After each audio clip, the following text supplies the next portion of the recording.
കീമിൽ 2024 engineering അല്ലെങ്കിൽ B.Pharm, medical, architecture കോഴ്സുകൾക്ക് വേണ്ടി കീമിൽ രജിസ്റ്റർ ചെയ്തിരിക്കുന്ന എല്ലാ കുട്ടികളും അവരുടെ പ്രൊഫൈലൊന്ന് വെരിഫൈ ചെയ്യണം. അപ്പോൾ അതിൻ്റെ നോട്ടിഫിക്കേഷനാണ്. അപ്പോൾ ഓൾറെഡി ഞാൻ അതിൻ്റെ നോട്ടിഫിക്കേഷൻ ഇന്നലെ കമ്മ്യൂണിറ്റിയിൽ ഇട്ടിരുന്നു. അതിൻ്റെ ഒരു ഓഡിയോയും അതിൻ്റെ കൂടെ തന്നെ ഇട്ടിരുന്നു, ഒരു എക്സ്പ്ലെയിൻ ചെയ്യാൻ അല്ലെങ്കിൽ ഒരു എക്സ്പ്ലനേറ്ററി ഓഡിയോ കൂടി. അപ്പോൾ അത് കഴിഞ്ഞിട്ടും ഒരുപാട് പേർക്ക് സംശയമുള്ളത് കൊണ്ടാണ് ഞാൻ ഒരിക്കൽ കൂടി അതിൻ്റെ വീഡിയോ ആയിട്ട് തന്നെ പ്രസന്റ് ചെയ്യുന്നത്. അതായത് 2024 കീമിൽ രജിസ്റ്റർ ചെയ്ത എല്ലാവരും, അപ്പോൾ ഒരുപാട് പേര് ചോദിച്ചൊരു കേസാണ്, ഞാൻ എഞ്ചിനീയറിംഗിന് അപ്ലൈ ചെയ്തിട്ടില്ല, അല്ലെങ്കിൽ ഞാൻ ആർക്കിടെക്ചറിന് അപ്ലൈ ചെയ്തിട്ടില്ല, ഞാൻ മെഡിക്കലിന് മാത്രമേ ചെയ്തിട്ടുള്ളൂ, അല്ലെങ്കിൽ ഫാർമസി മാത്രമേ ചെയ്തിട്ടുള്ളൂ, ഞാൻ ഇത് ചെയ്യേണ്ടതുണ്ടോ?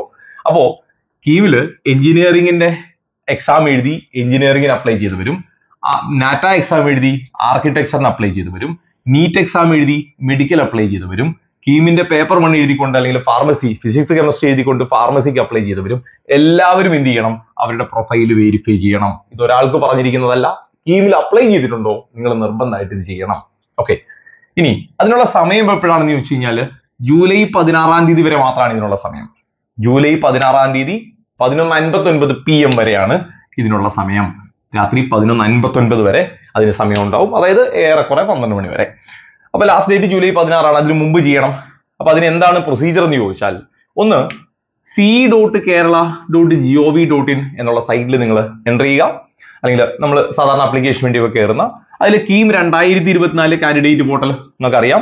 അതിൽ നിങ്ങളുടെ ആപ്ലിക്കേഷൻ നമ്പറും പാസ്വേഡും കൊടുത്ത് കയറുക. അപ്പൊ നിങ്ങളുടെ ഫോട്ടോയും സിഗ്നേച്ചറും ഡീറ്റെയിലും ഒക്കെ കാണിക്കുന്ന ഒരു പേജ് ഉണ്ട്. ആ പേജിന്റെ ഇടതുവശത്ത് നിങ്ങൾക്ക് മെമ്മോ ഡീറ്റെയിൽ എന്നുണ്ടോ എന്ന് നോക്കുക. അങ്ങനെ മെമ്മോ ഡീറ്റെയിൽ ഉണ്ടെങ്കിൽ നിർബന്ധമായിട്ട് നിങ്ങൾ അതൊന്ന് ക്ലിക്ക് ചെയ്ത് നോക്കുക. അപ്പൊ അതിൽ ഡീറ്റെയിൽസ് ഉണ്ടാവും. ഇപ്പൊ നിങ്ങൾ EWS കൊടുത്തിട്ടുണ്ടെങ്കിൽ ചിലപ്പോൾ അതിൽ മെൻഷൻ ചെയ്തിട്ടുണ്ടാവും EWS അനക്സർ പ്രകാരമല്ല. അങ്ങനെ അനക്സർ പ്രകാരമല്ല എങ്കിൽ കീമിന്റെ പ്രോസ്പെക്ടസിന്റെ എൻഡിൽ ഓരോ അനക്സർ കൊടുത്തിട്ടുണ്ട്, ഓരോ കോഴ്സിന്റെയും അനക്സർ കൊടുത്തിട്ടുണ്ട്. അപ്പൊ ആ അനക്സർ ഡൗൺലോഡ് ചെയ്ത് പ്രിന്റ് എടുത്ത് അത് ഫിൽ ചെയ്തിട്ട് അപ്ലോഡ് ചെയ്യേണ്ടി വരും.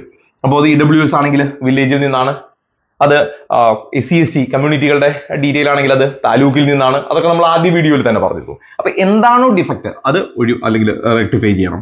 ചിലർക്ക് മാർക്ക് ലിസ്റ്റ് ക്ലാരിറ്റി ഇല്ല, ചിലർക്ക് ഫോട്ടോ ക്ലാരിറ്റി ഇല്ല, ചിലർക്ക് സിഗ്നേച്ചർ ക്ലാരിറ്റി ഇല്ല എന്നൊക്കെ പറഞ്ഞിട്ടുണ്ടാവും. അപ്പൊ ആ മെമ്മോ ഡീറ്റെയിൽ എന്താണ് നിങ്ങളുടെ ഡിഫക്റ്റ് അല്ലെങ്കിൽ നിങ്ങളുടെ പ്രൊഫൈലിലെ ഡിഫക്റ്റ് എന്ന് മെൻഷൻ ചെയ്തിട്ടുണ്ടാവും. അപ്പൊ ആ മെൻഷൻ ചെയ്തത് അതിൽ പറഞ്ഞിട്ടുണ്ടാവും, ഒന്നുകിൽ KB സൈസ് കൂടുതലാണ്, അല്ലെങ്കിൽ ക്ലാരിറ്റി കുറവാണ്, അല്ലെങ്കിൽ ഇതല്ല വേണ്ടത്, ഇന്നതാണ് വേണ്ടത് എന്ന് മെൻഷൻ ചെയ്തിട്ടുണ്ടാവും. അപ്പൊ ആ ആവശ്യപ്പെട്ട സാധനങ്ങൾ നിർബന്ധമായിട്ടും അതിൽ അപ്ലോഡ് ചെയ്യണം. ഓക്കെ, അപ്പൊ ഇതിനുള്ള സമയം ഈ 16 തീയതി വരെയുള്ളൂ, അത് മറക്കണ്ട. അപ്പൊ ഇത് നിങ്ങൾ ചെയ്തില്ലെങ്കിൽ ചിലപ്പോൾ നിങ്ങളുടെ റാങ്ക് ലിസ്റ്റിനെ അല്ലെങ്കിൽ നിങ്ങളെ ആ റാങ്ക് ലിസ്റ്റിൽ ഉൾപ്പെടുത്താതെയും ഇരിക്കാം, അല്ലെങ്കിൽ നിങ്ങളുടെ റിസർവേഷൻ കിട്ടാതെയും ഇരിക്കാം. ഉദാഹരണത്തിന് നിങ്ങൾ NCL കൊടുത്തിരുന്നു, ഡോക്യുമെന്റ് റിജക്ട് ആയി, നിങ്ങൾ വെരിഫിക്കേഷൻ സമയത്ത് അത് കൊടുക്കുന്നില്ലെങ്കിൽ നിങ്ങളെ ജനറലിലേക്ക് മാറ്റും.